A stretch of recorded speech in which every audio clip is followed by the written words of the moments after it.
I know. Look, don't think I fucking don't know. Okay? Okay? No. I got 1 minute left, and it's called a wrap-up, and then we go. Son of a bitch! We were right at the end. Ah, damn it. That's why I never work with a band.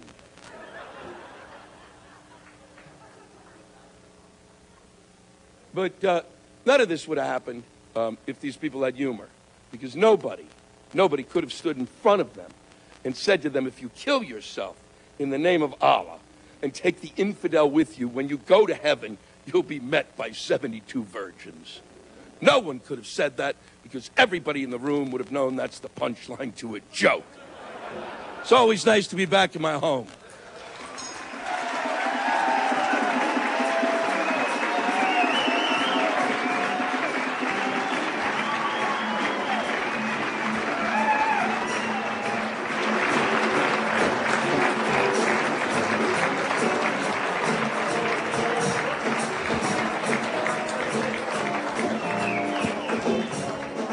Wow. I haven't heard such temper as that since the nuns lectured me on sex in Catholic school.